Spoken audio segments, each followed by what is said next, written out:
महापुराण की जय। बोले सुखदेव जी महाराज की जय। बोले परीक्षित जी महाराज की जय। जय जय श्री राधे।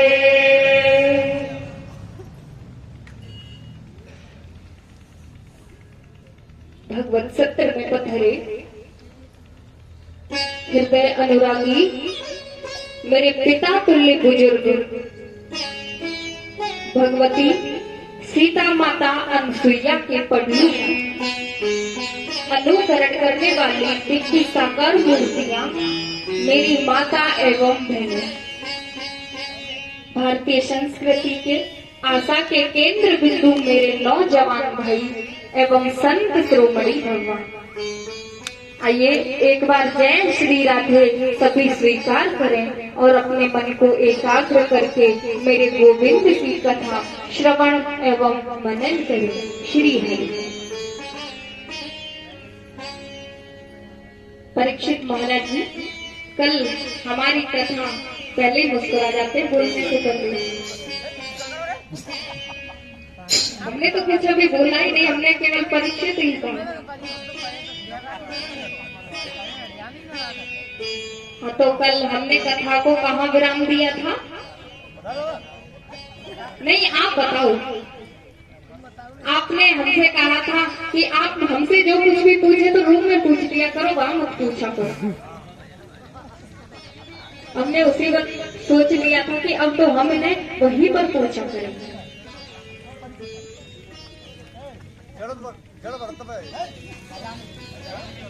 वो तो बहुत पीछे है।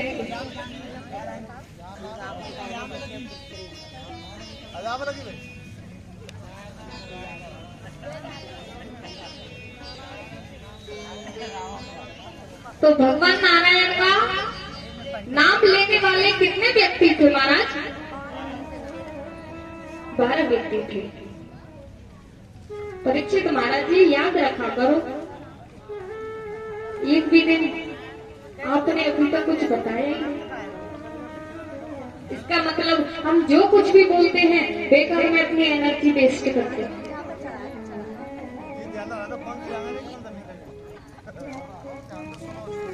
अब सुखदेव जी ने दक्ष प्रजापति थे।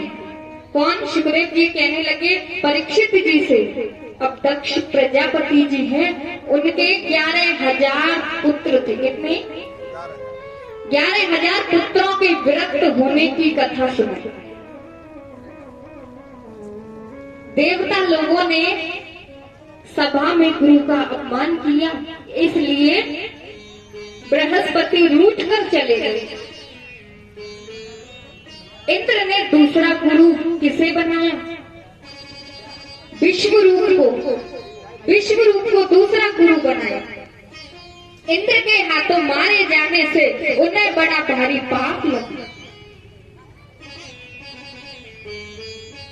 इंद्र के हाथों मारे गए उस ब्रह्म हत्या को 4 स्थानों में बांट दिया गया। कितने स्थानों में मारा? 4 स्थानों में बांट दिया गया। पहला भाग पृथ्वी को यह वरदान दिया कि जहां कहीं भी गड्ढा होगा वह समय आने पर स्वयं ही भर जाएगा। क्या वरदान दिया? जहां पर गड्ढा होगा वह स्वयं ही भर जाएगा। दूसरा वरदान दिया वृक्षों को। दूसरा वरदान दिया कोई भी हिस्सा वृक्षों का यदि कट जाएगा तो वह पुनः ही बढ़ने लगेगा। जब वृक्षों के या डाल डालियां काटी जाती हैं तो वह पुनः बढ़ जाती है ना, ब्रह्म हत्या के कारण। तीसरा वरदान ये दिया, स्त्रियों ने सर्वदा पुरुष का सहवास कर रज के रूप में स्वीकार किया। चौथा, जल में फैन बुद्ध के रूप में जो काई होती है ना तल, वो जम जाती है। किसके कारण? ब्रह्म हत्या के कारण। तो कितने स्थानों में बांटी गई ब्रह्म हत्या? 4 स्थानों में। वो ब्रह्म हत्या के कारण ही होती। इस प्रकार ब्रह्म हत्या को 4 स्थानों में बांटा गया। तो त्वष्टा मुनि थे।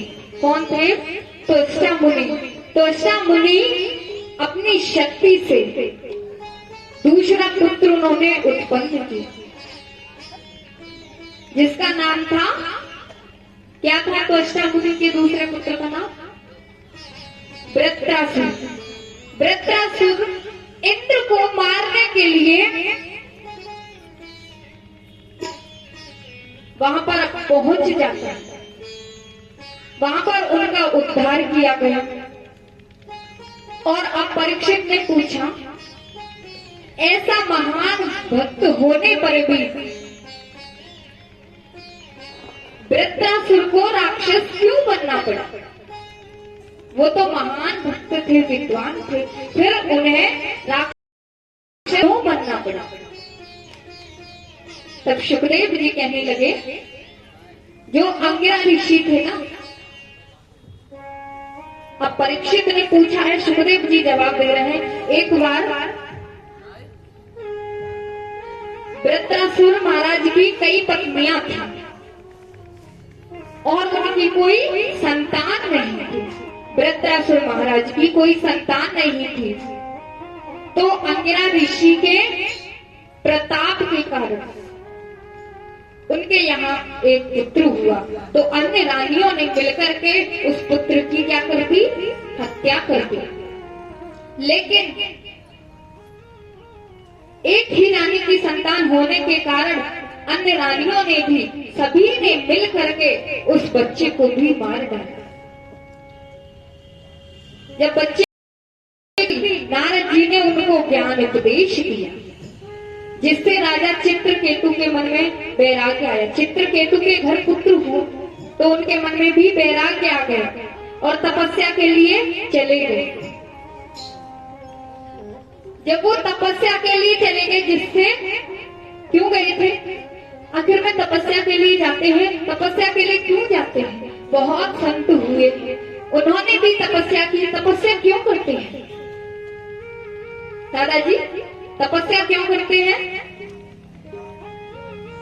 उद्धार के लिए। अच्छा, तपस्या से उद्धार होता है। भगवान के दर्शन के लिए तपस्या की जाती है। लेकिन तपस्या कब हो सकती है? जब हमारा मात्र होगा और इस दुनिया से हमें वैराग्य प्राप्त हो जाएगा, तभी हमारी सफलता प्राप्त है। किसमें? तपस्या में। और तपस्या करने बैठे हैं लेकिन मन हमारा इधर उधर भटक रहा है, तो हम कभी भी भगवान को प्राप्त नहीं कर सकते, भगवान के दर्शन नहीं हो सकते। तो चित्रकेतु राजा थे, वो भगवान के दर्शन के लिए तपस्या करने गए। उसके सारे पाप नष्ट हो गए और वो भगवान का पार्षद बन गए। एक दिन आकाश में विहार करते करते कैलाश पर्वत पर शिव जी ने पार्वती जी को अपनी गोद में बिठा रखा था। चित्रकेतु ने देखा तो पार्वती जी को क्रोध आया और क्रोध में आकर के चित्रकेतु राजा को शाप दे दिया। पार्वती जी ने क्या शाप दे दिया कि जाओ तुम राक्षस बनो। राक्षस बनने का शाप दे दिया और उस शाप के कारण ही चित्रकेतु राजा को राक्षस बनना पड़ा। इसलिए चित्रकेतु वृत्रासुर के रूप में जन्मा। अब सुखदेव जी ने 49 प्रकार के मरुदगणों की उत्पत्ति की। परीक्षित ने सुखदेव जी से पूछा, सुखदेव महाराज, आप मुझे एक बात बताइए, परमात्मा कैसे मिलते हैं? ये हमने आपको कल बताया था, विदुर संवाद में भी बताया था। तो बताइए परमात्मा कैसे मिलते हैं? फिर हमें कैसे पता चलेगा कि आप हमारी कथा को सुनते हैं या नहीं? दादाजी, बुजुर्ग लोग बैठे हुए, बताइए भगवान कैसे मिलते हैं? और भी कोई बताइए, और भी कोई? पीछे दादाजी बैठे हुए हैं। एक दूसरे की चीटिंग ना कीजिए। जो अपने अपने मन में विचार हैं वो सामने रखे। भगवान कैसे मिलते हैं? दादाजी ऊपर देखिए। हाँ आप बताइए, भगवान कैसे मिलते हैं? भगवान, अब परीक्षित कहने लगे सुनो भगवान ये तो मुझे पता नहीं कि कैसे मिलते हैं। सुखदेव जी ने कहा भगवान का चिंतन करेंगे, चिंता कम चिंतन ज्यादा। चिंतन करने से हमें भगवान प्राप्त होते हैं। और चिंतन कब होता है? जब हमारा मन एकाग्र होता है। क्योंकि 84 लाख योनियों के भोग को भोगने के बाद में हमें ये मानव शरीर प्राप्त होता है। और यदि मानव शरीर को पाकर के भी संसार की वासनाओं में लिप्त हो जाए तो ये अच्छी बात नहीं है। ये देवताओं को भी जरूरत है।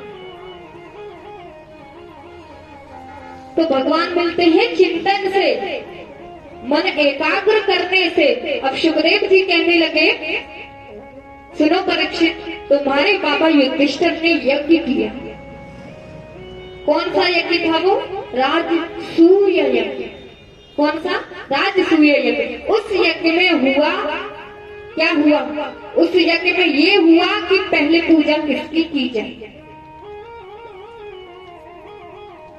चर्चा हो रही है कि उस यज्ञ में सबसे पहले पूजा किसकी की जाए।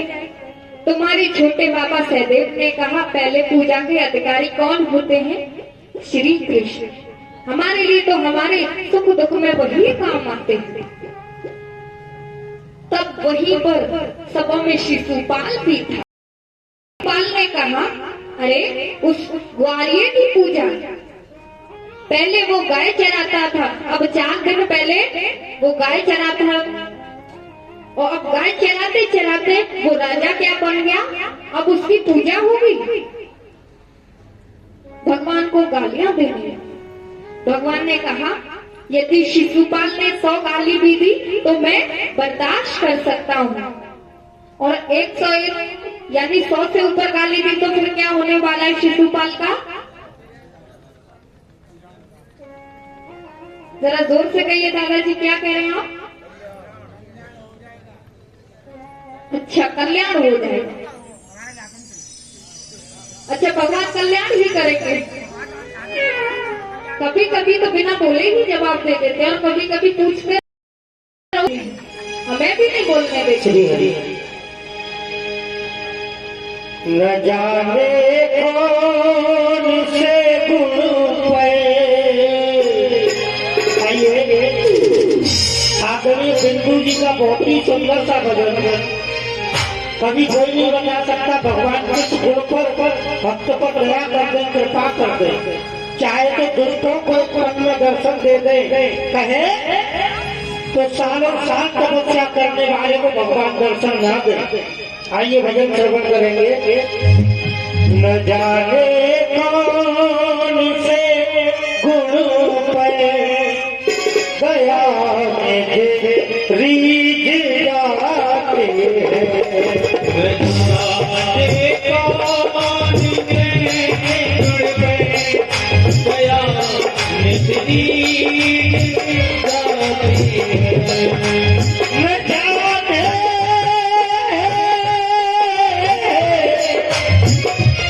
न जाने कौन से गुण पर गया रीझ जाते हैं। और यही हजदार कहते हैं, यही हजदार कहते हैं, यही सदग्रंथ गाते हैं। यही हजदार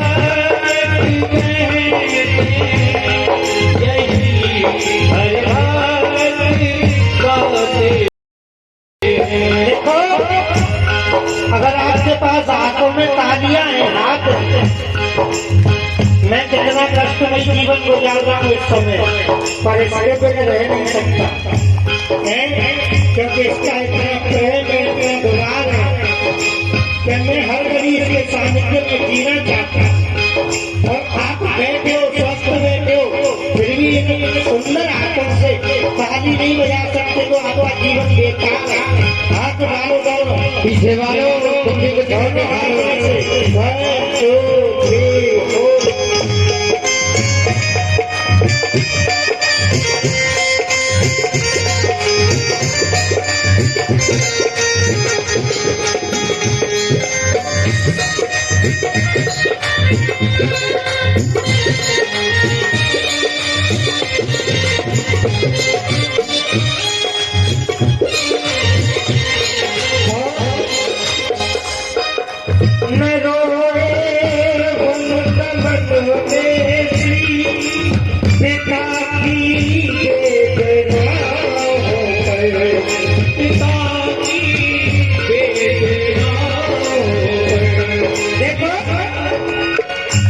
अभी रामायण होगी आपके सामने।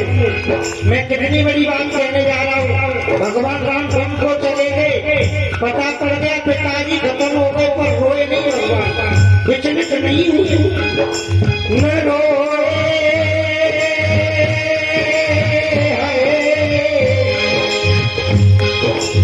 न रोए मन में पिता की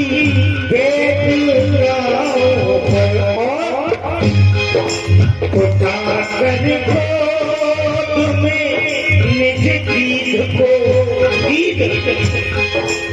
उठा कर तुम्हें निज गीत को आंसू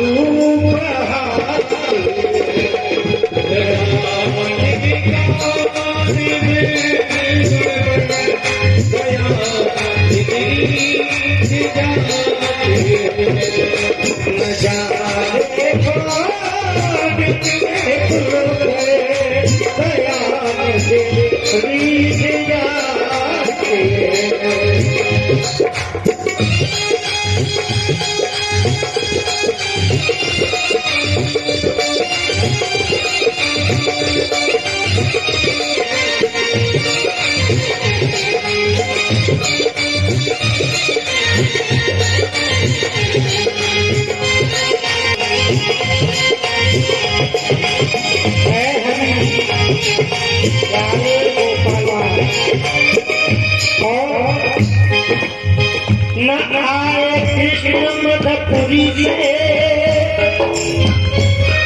गोपियों की दुख कथा सुन गए।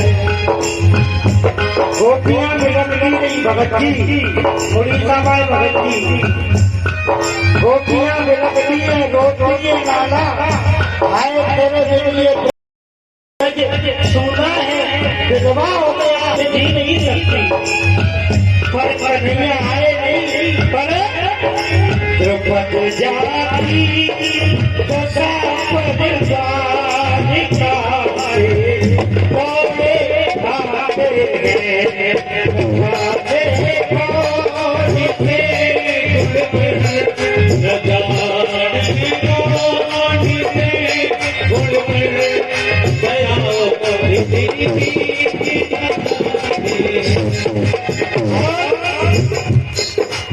नहीं मंजूर करते हैं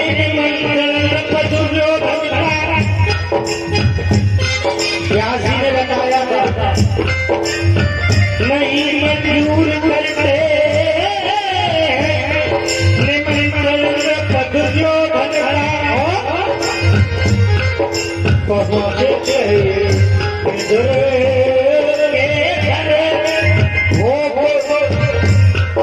छिड़के खाने के चाबी ले जाता है, फिर के पहुंच करके वो छिड़कों का लगाते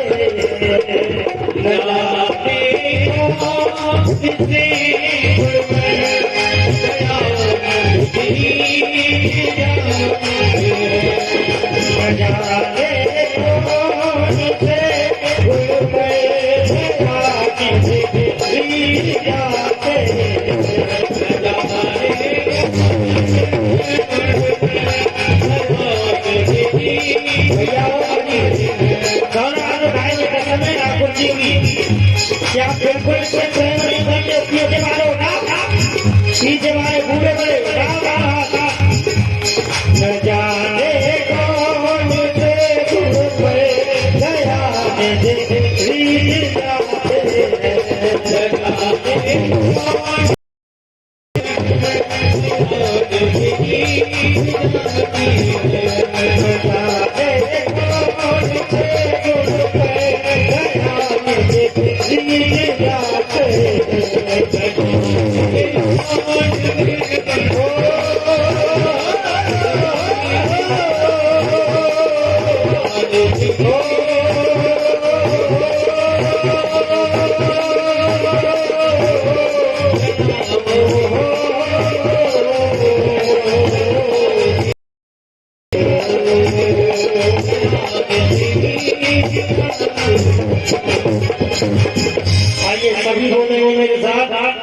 न जाने कौन से बिंदु जी का हृदय से लिखा हुआ भजन, जिस बिंदु को गोविंद ने दर्शन दिए उसके जितने भजन थे आत्मा से निकले हुए भजन थे। आइए बोलेंगे, जिव्या पवित्र करेंगे। न जाने कौन से गुण पे दया निधि, ऐसे बेटे श्याम सुंदो। न जाने कौन से गुण पे, क्या बात है, बहुत सुंदर भक्त है। नहीं आते तो नहीं बोल रहे, पर एक बार मेरे साथ प्रेम से बोलो जय जय श्री। एक बार और जोर से बोलना पड़ेगा, जय जय जय जय श्री राधे। तो शिशुपाल ने भगवान श्री कृष्ण को, भगवान ने कहा 100 से ऊपर गाली दी तो मैं इसका उद्धार कर दूं।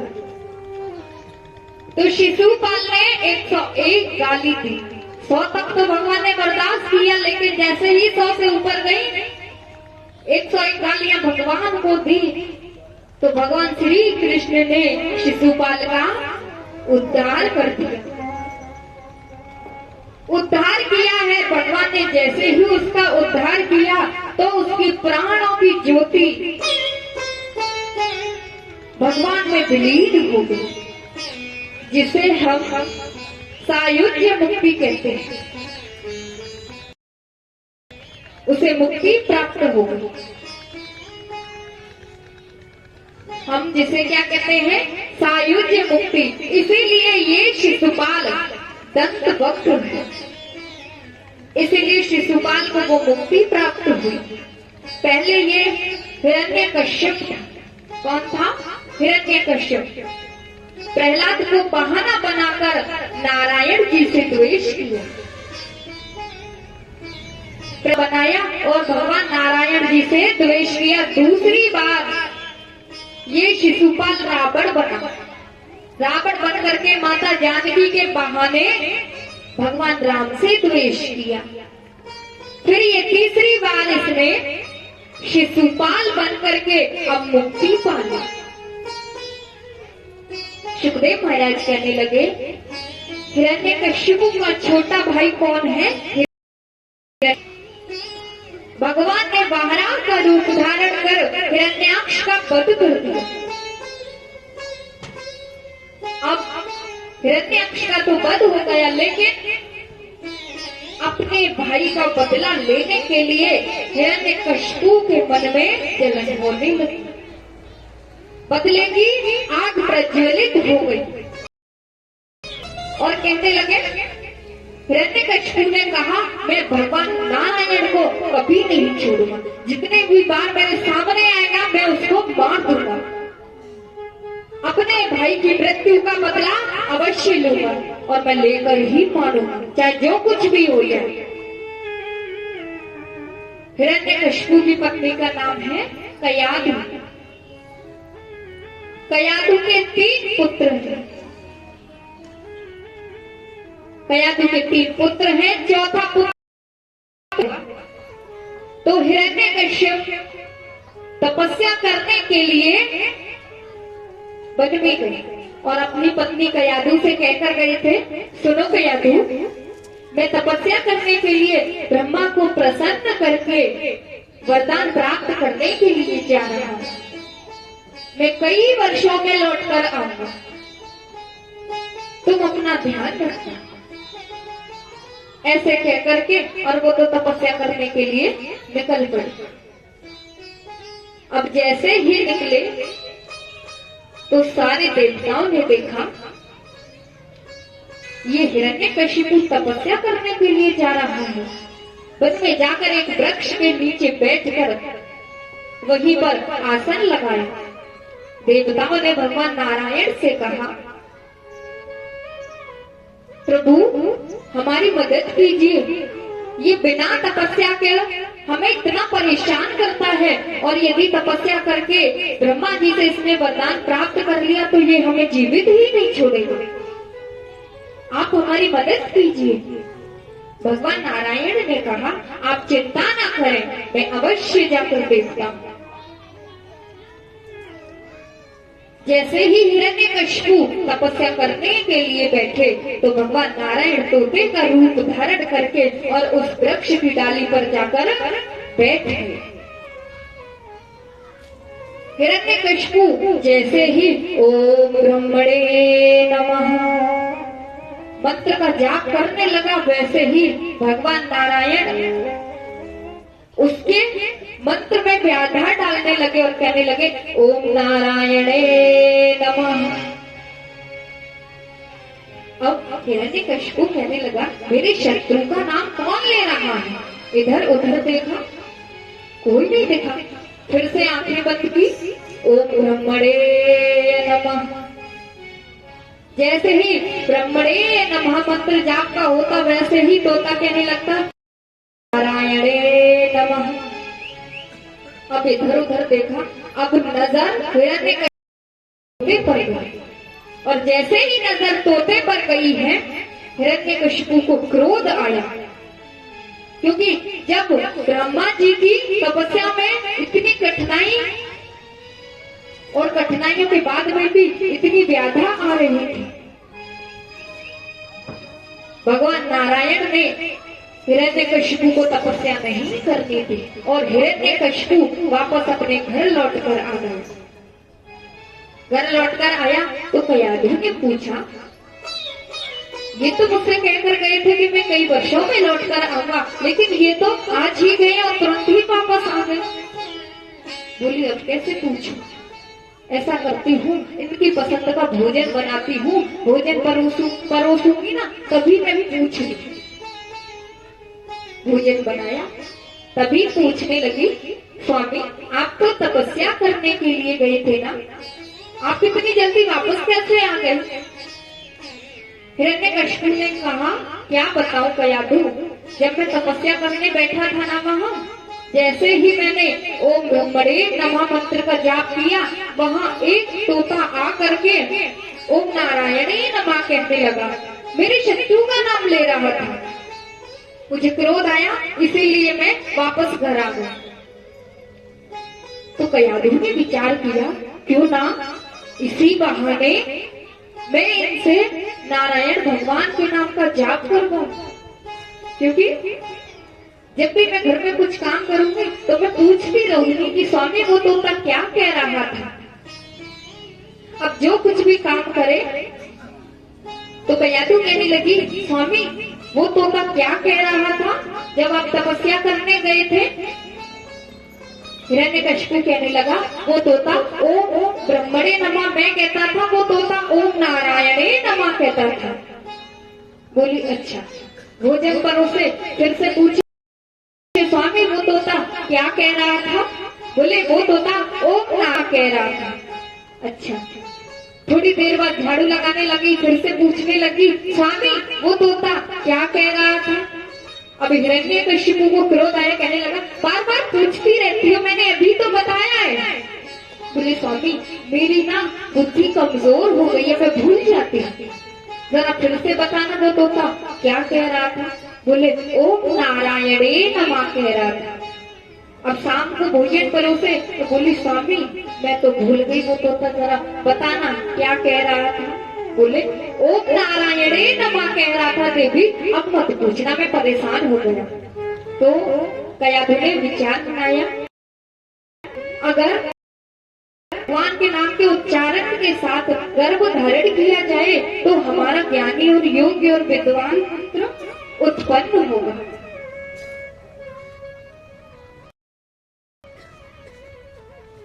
कयाधु ने और कहने लगी, 108 बार मैं भगवान नारायण का नाम उच्चारण करवा के ही रहूंगी। जब कोई भी काम करती तभी कहती, स्वामी जरा बताना वो तोता क्या कह रहा था। इसी प्रकार 108 बार नाम का उच्चारण करवाया, नारायण नाम का, और नारायण नाम के साथ ही कयाधु ने गर्भ धारण किया। अब गर्भ तभी हिरण्य हिरण्यकशिपु कहने लगे अब समय व्यतीत हो गया, क्योंकि कल की जो प्रातः वेला थी वो मेरी अच्छी नहीं थी, इसीलिए मैं आज फिर से जाऊंगा और जा करके ब्रह्मा जी को प्रसन्न करूंगा और वरदान प्राप्त करूंगा। वो तो ऐसे कहकर चले गए। अब तपस्या करने वन में चले गए, पैर के अंगूठे पर खड़ा होकर के तपस्या कर रहे हैं। तब ब्रह्मा जी तपस्या करते करते बहुत समय व्यतीत हो गए। तब ब्रह्मा जी प्रसन्न हो गए और प्रसन्न हो करके हिरण्यकशिपु को वरदान देने के लिए प्रकट हो गए। वरदान देने के लिए आए और कहने लगे, हे हिरण्यकश्यप, नानदते बहिर्दिवानतः मन्ये स्मादपि चायुर्वे ना भूमे नाम्बरे मृत्युर्नेरम्रकेरपि। अब ब्रह्मा जी प्रसन्न हो गए और प्रसन्न हो करके हिरण्यकशिपु से कहने लगे, हिरण्यकशिपु क्या चाहते हो? हिरण्यकशिपु ने कहा, प्रभु मुझे केवल एक वरदान दे दो। वो भी कैसा? सुनो। हिरण्यकशिपु बोला, भगवान ना घर में मरूं ना घर के बाहर, ना भीतर मरूं ना बाहर, ना रात में मरूं ना दिन में, ना अस्त्र से ना शस्त्र से, ना मैं अस्त्र से मरूं ना किसी शस्त्र से, और पृथ्वी पर बनाई हुई किसी भी वस्तु से ना मरूं, किसी भी जीव से ना मरूं, किसी भी जंतु जानवर से ना मरूं, और आकाश में जब भी मैं देखूं प्रदर्शित करूं कोई भी चीज तो मेरी ओर कोई भी इशारा ना कर सके, और 12 महीनों में से मैं किसी भी महीने में ना हूं। ब्रह्मा जी से यह वरदान मांगा। ब्रह्मा जी ने वरदान दे दिया। तथास्तु कहकर ब्रह्मा जी अंतर ध्यान हो गए। अब अंतर ध्यान हो गए। हिरण्यकशिपु को वरदान देकर वहां से चले जाते हैं। हिरण्यकशिपु लौटकर अपने घर आया। जब लौटकर आया है ना, तब तक प्रहलाद जी का जन्म हो गया। ये वही है प्रहलाद जी नारायण नाम शब्द का जो उच्चारण करवाया था ना, तभी गर्भ धारण किया था। अब नाम उच्चारण, नारायण नाम के उच्चारण के प्रभाव के कारण ही प्रहलाद जी का जन्म हो गया। प्रहलाद को हिरण्यकशिपु अपने जैसा बनाना चाहता था। वो सबसे कहता था कि मैं नारायण भगवान हूँ, मुझे भगवान करो। नारायण कोई भगवान नहीं है, मैं भगवान हूँ, मैं तुम्हारा भगवान हूँ और मैं अमर हूँ, मुझे कोई नहीं मार सकता। सब लोगों से यही कहता था। प्रहलाद को भी अपने जैसा बनाना चाहता था। प्रहलाद को गुरुकुल भेजा। जो उनके गुरु पुत्र हैं षट् और मर्क, षट् मर्क के यहाँ अपने पुत्र प्रहलाद को भेज दिया शिक्षा प्राप्त करने के लिए, और कहा सुनो, इसे ऐसी शिक्षा देना जो भगवान नारायण के प्रति न विरुद्ध हो, ऐसी शिक्षा। और नारायण का नाम तो इसकी जबान पर आना ही नहीं चाहिए। प्रहलाद के मन में कभी उद्वेग नहीं था, बिल्कुल सरल स्वभाव के थे। बैठे बैठे प्रभु का भजन किया करते थे। गुरुकुल भेज दिया। गुरुकुल से जब कुछ समय व्यतीत हुआ ना, तो वहां से लौट करके आए। हिरण्यकशिपु ने पूछा, बेटा प्रहलाद, तुम्हारे गुरु ने तुम्हें क्या शिक्षा दी? तुम क्या अनुभव करते हो वहाँ? बड़े प्रेम से पूछने लगे। तुम तो गुरुकुल में गए ना, तुम्हारे गुरु ने क्या पढ़ाया तुम्हें? तो प्रहलाद जी कहने लगे, सुनो पिताजी, मैंने यही अनुभव किया है कि संसार में हम जहाँ भी जाएं, वहाँ सुख की कामना नहीं करनी चाहिए। हम संसार में कहीं भी चले जाए, माँ सुख की कामना नहीं करनी चाहिए। सुख तो केवल मेरे प्रभु नारायण की चरणों में है। जैसे ही नारायण नाम का शब्द सुना, हिरण्यकशिपु के बदन में आग लगने लगी और क्रोध करने लगे और गुरु पुत्रों से कहने लगे, क्यों गुरु पुत्र, मेरे पुत्र को क्या शिक्षा दी है? मैंने कहा था नारायण के विरुद्ध मेरे पुत्र को शिक्षा देना, और आपने तो नारायण नाम का ही उच्चारण करवा दिया। फिर से गुरुकुल भेज दिया। गुरुकुल भेजा। गुरु पुत्र ने कहा, पुत्र, शंडामर्क ने कहा, आप एक बात बताओ, ये नारायण शब्द का उच्चारण तो हम आपसे नहीं कराते, फिर आप अपने पिता के सामने नारायण शब्द का उच्चारण क्यों करते हो? फिर आप क्यों कहते हो कि सत्य तो केवल नारायण है? गुरु शिष्य नहीं समझ सके, और जो बाकी के शिष्य थे ना, उन शिष्यों ने प्रहलाद से कहा, अरे भैया, वही शिक्षा हमें दी जाती है, वही शिक्षा तुम्हें दी जाती है, लेकिन तुम भगवान नारायण का नाम क्यों लेते हो? ये शिक्षा तो कभी नहीं दी जाती। तुम्हारे गुरु तो ये शंडामार्क हैं। फिर ये शिक्षा तुम्हें कब देते हैं? हमें तो पता ही नहीं चलता। तब प्रहलाद जी कहते हैं, अरे मूर्खो, मेरे गुरु तो मेरे भगवान नारायण हैं, वही मेरे सत्य गुरु हैं, और मेरा इस दुनिया में कोई नहीं है, केवल भगवान नारायण के सिवा वही परमात्मा है, और यह आत्मा और अज्ञानी लोग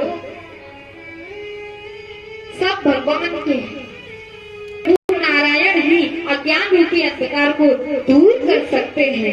गुरुदेव की कृपा से ही सब कुछ होता है। मनुष्य की पार्श्विक बुद्धि भी नष्ट केवल भगवान की कृपा से होती है, गुरु की कृपा से होती है, और मेरे गुरु भी वही है और भगवान भी। शिष्यों ने सोचा, तो फिर हमें भी मिलाओ ना अपने गुरु से। बोले, जरूर मिलाएंगे, लेकिन मेरे भगवान को बुलाने के लिए, मेरे गुरु भगवान को बुलाने के लिए क्या करना पड़ता है? कीर्तन। बोले, अभी तो हम कीर्तन नहीं कर सकते, क्योंकि अभी तो गुरु पुत्र यानी शंडामर्क गुरु जी यहीं पर है, वो सुनेंगे तो हमें भी डांटेंगे, आपको भी, और आपके पिताजी के कानों में आवाज चलेगी ना, वो तो हम सबको ही मारेंगे। बोले, अभी नहीं। तो प्रहलाद जी ने कहा, अगर मेरे गुरु से मिलना चाहते हो तो तुम्हें कीर्तन करना पड़ेगा।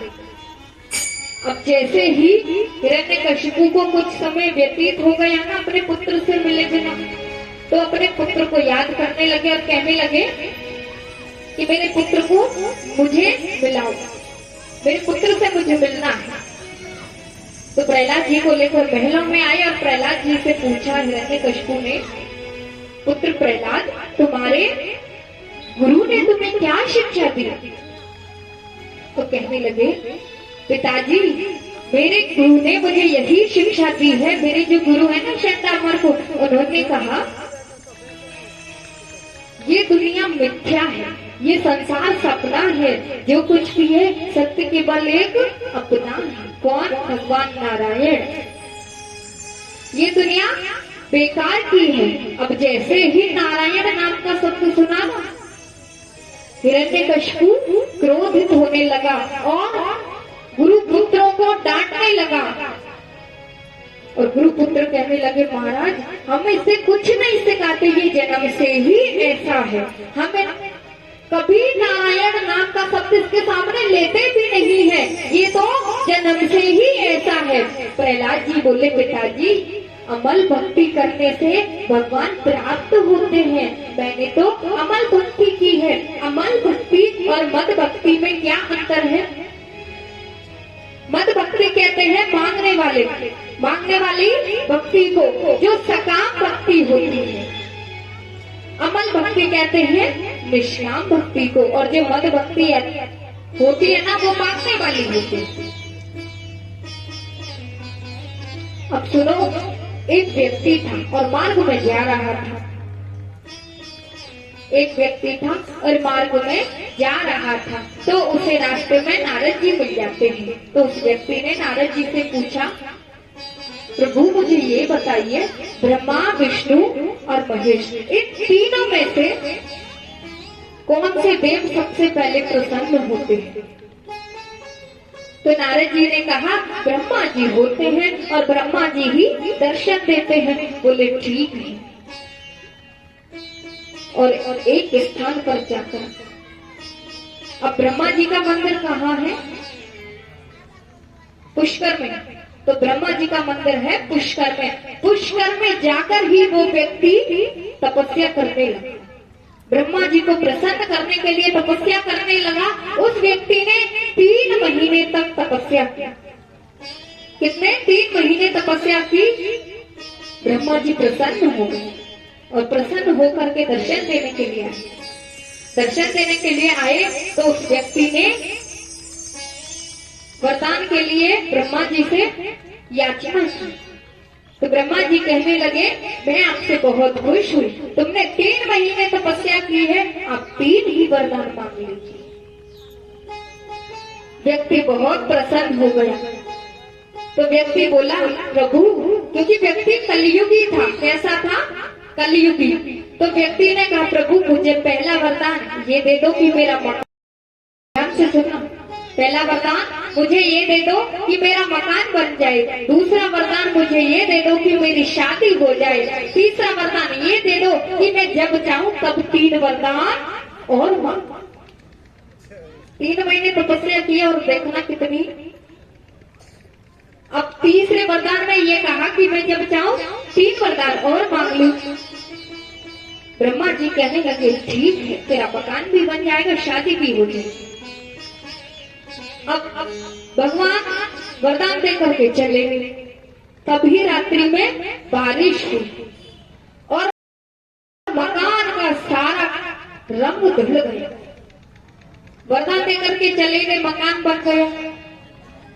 जो कलर होता है ना घर का, बारिश के कारण वो सारा रंग धुल गया और व्यक्ति ने ब्रह्मा जी को पुकारा। व्यक्ति ने क्या किया? ब्रह्मा जी को पुकारा। ब्रह्मा जी आए, बोले अब क्या बात है? व्यक्ति बोला, प्रभु पहला वरदान तो ये दे दो कि बारिश बंद हो जाए। अब दूसरा वरदान ये दे दो कि मेरे घर पर कभी भी बारिश ना हो। और तीसरा वरदान ये दे दो कि जब चाहो 3 वरदान। प्रभु कहने लगे, ब्रह्मा जी कहने लगे, ये व्यक्ति मैंने अपने जीवन में पहली बार देखा है जो जब चाहे 3 वरदान और जब चाहे 3 वरदान। और ये तो मुझे अपना दास बनाकर रखना चाहता है, ये चाहता मैं इसकी गुलामी करूं। ब्रह्मा जी कहने लगे, ठीक है, तूने 3 महीने तपस्या की है ना। भगवान ऐसे कहकर के प्रभु चले जाते हैं। जब ब्रह्मा जी गए ना तो बड़े परेशान हो गए।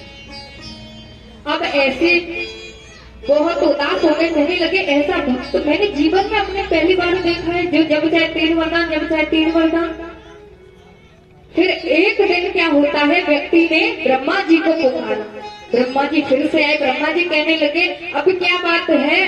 बोले, पहला वरदान ये दे दो कि मेरी बीमार हो गया ना, स्वास्थ्य खराब हो गया उस व्यक्ति का।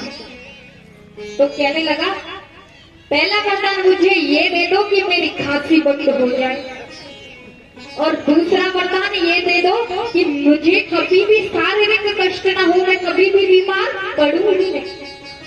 और तीसरा वरदान बताओ तीसरा वरदान क्या मांगेंगे? तीसरा वरदान है कि जब चाहूं 3 वरदान। ब्रह्मा जी बड़े उदास हो गए, दुखी हो गए और भगवान नारायण के पास गए। भगवान नारायण से कहने लगे, प्रभु मुझे बचा लो, वरना ये कलयुगी व्यक्ति तो मुझे नौकर बना लेगा अपना। भगवान नारायण कहने लगे, क्या हो गया? बोले, प्रभु इस व्यक्ति ने 3 महीने तपस्या क्या कर ली, मुझे लिया है इसने। जब चाहे आओ प्रभु, जब चाहे आओ ब्रह्मा, जब चाहे आओ ब्रह्मा। भगवान नारायण ने कहा, ये कलयुगी व्यक्ति है, 1 रुपया चढ़ाते हैं और कितने मांगते हैं? कितने मांगेंगे? एक चढ़ाएंगे तो कितने मांगेंगे? एक चढ़ाएंगे, 1 लाख की कामना करते हैं, प्रभु मेरी लॉटरी लग जाए, मेरी नौकरी लग जाए, या फिर मुझे कहीं भी पैसे मिल जाए, कहीं से भी पैसे आने चाहिए। ये कलयुगी व्यक्ति है। नारायण भगवान ने कहा कभी भी विश्वास मत किया करो और ना ही कभी साथ दिया करो। कम से कम ये तो देख लिया करो कि ये भक्ति के लायक है या नहीं है। और ब्रह्मा जी कहने लगे कि प्रभु कुछ भी कीजिए, मुझे इससे बचाइए, वरना ये तो मुझे पता नहीं मेरा क्या करने वाला है।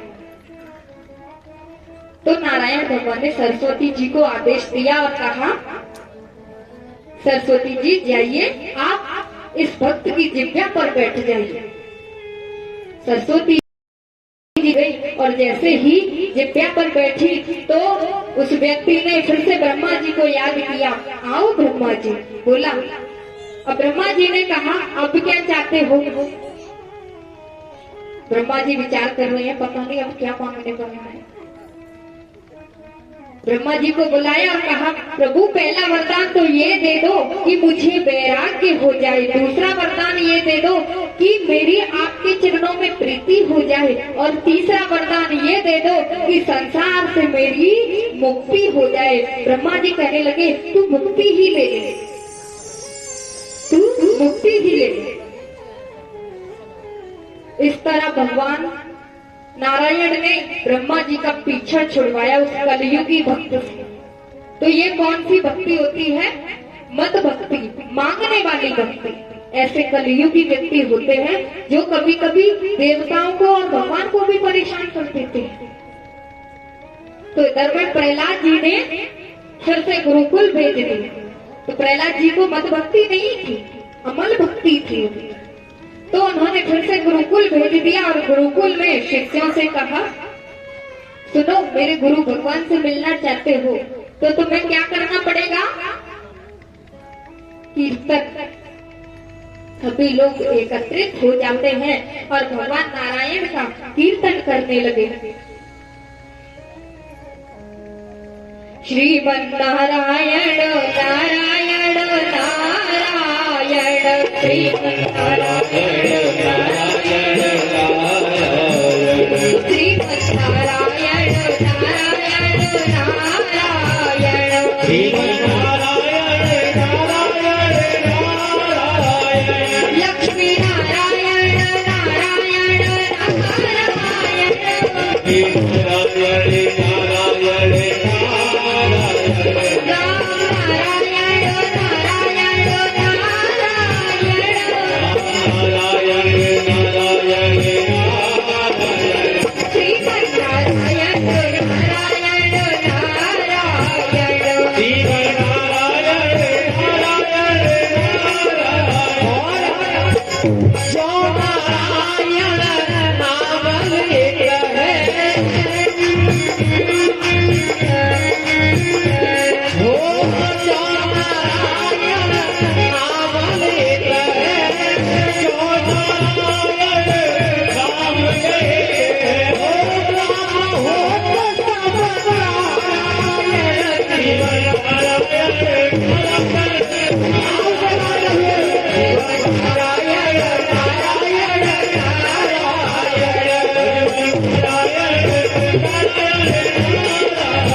करने लगे। इतनी जोर से कीर्तन किया कि गुरुदेव के कानों में आवाज चली गई और कहने लगे अरे ये नारायण नाम का कीर्तन कौन कर रहा है? पहले 5 सैनिकों को भेजा, ये बंद करवा वरना हिरण्यकशिपु ने सुन लिया ना वो हमें जीवित नहीं छोड़ेगा। 5 सैनिक आए और सभी लोग कीर्तन में मगन थे।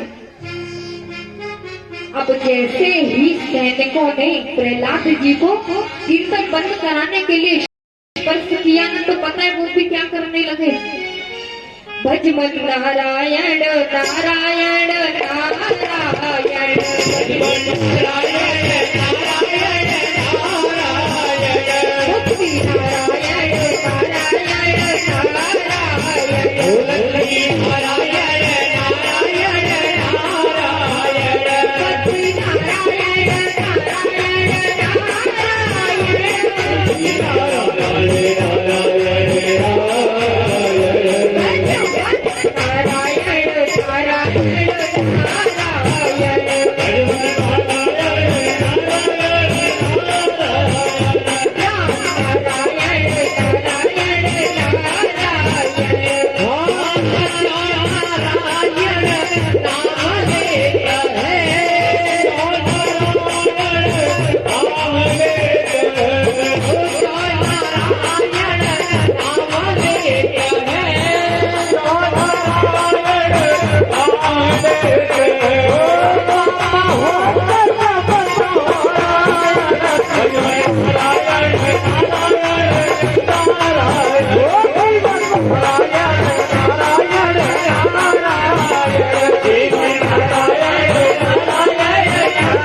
से वो भी कीर्तन करने लगे।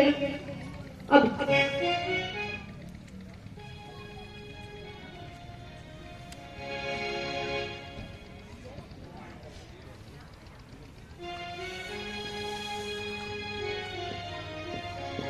जय श्री राधे।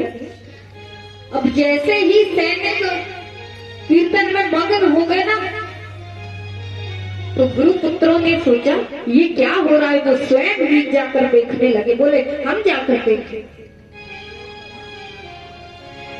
अब जैसे वो भी गए तो पता है वो भी करने लगे क्या, अब तुम करो क्या, भजन करो ना, दोनों हाथों के ऊपर खड़े करके। और जो भी बुजुर्ग बैठे हैं वो भी कीजिए।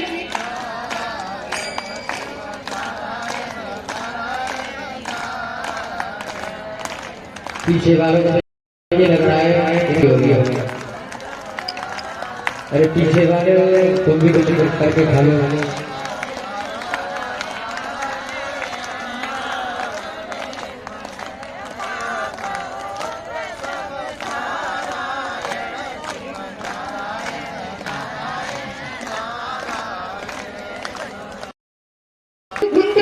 वो भी कीर्तन करने लगे तो वहां हिरण्यकशिपु के कानों में आवाज पहुंच गई। हिरण्यकशिपु ने सोचा ये क्या हो रहा है, नारायण नाम का उच्चारण और कीर्तन। तो वहां गुरु पुत्र भी थे, शंडा मर्क भी, सारे शिष्य, प्रहलाद भी, सब। हिरण्यकशिपु ने वहां आकर के जोर से मुष्टि प्रहार किया पृथ्वी पर, सभी लोग शांत हो गए। हिरण्यकशिपु ने कहा क्यों गुरुपुत्र यही शिक्षा देते हो मेरे पुत्र को, आज तो भला हो वो मैंने स्वयं आकर ही देख लिया। शंडा मर्क कहने लगे नहीं नहीं प्रभु, हम इनको ये शिक्षा नहीं देते, हम तो इन्हें चुप कराने आए थे, पर पता नहीं हमें भी क्या हो गया। हम इन्हें चुप कराने के लिए आए थे और ये भी मग्न थे, ये शिष्य भी मग्न थे, हमने इनको स्पर्श किया, हम भी मग्न हो गए। हिरण्यकशिपु क्रोध में आया और प्रहलाद को महलों में वापस ले आया। और जैसे ही महलों में वापस लाया ना, प्रहलाद पर अत्याचार करने लगा और कहने लगा अब मैं देखूंगा तेरा भगवान नारायण किधर है। उसे पीटने लगा। प्रहलाद जी रोने लगे और कहने लगे मेरे नारायण प्रभु को बुरा भला ना कहो। रो रो कर कहने लगे सुनो पिताजी, मोए हरि नाम प्यारो, पिताजी मोए मत मारो हरि नाम प्यारो पिताजी मोए मत मारो राम नाम प्यारो पिताजी मोहि मत मारो राम नाम प्यारो पिताजी मोहि मत मारो मत मारो पिताजी मत मारो मत मारो पिताजी मत मारो मोए हरि नाम प्यारो पिताजी मोए मत मारो मोए हरि नाम प्यारो पिताजी मोहि मत मारो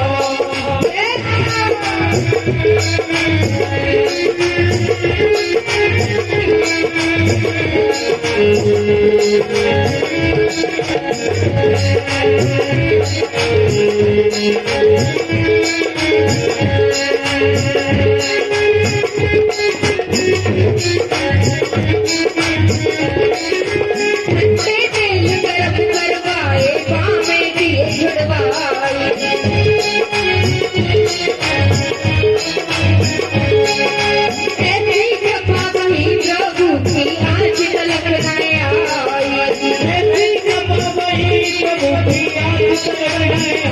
या बैठायो हो या बैठायो कलश सारो पिताजी मोए मत मारो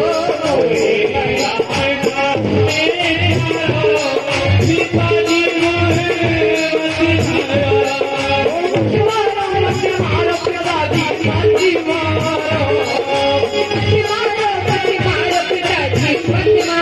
मत मारो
पिताजी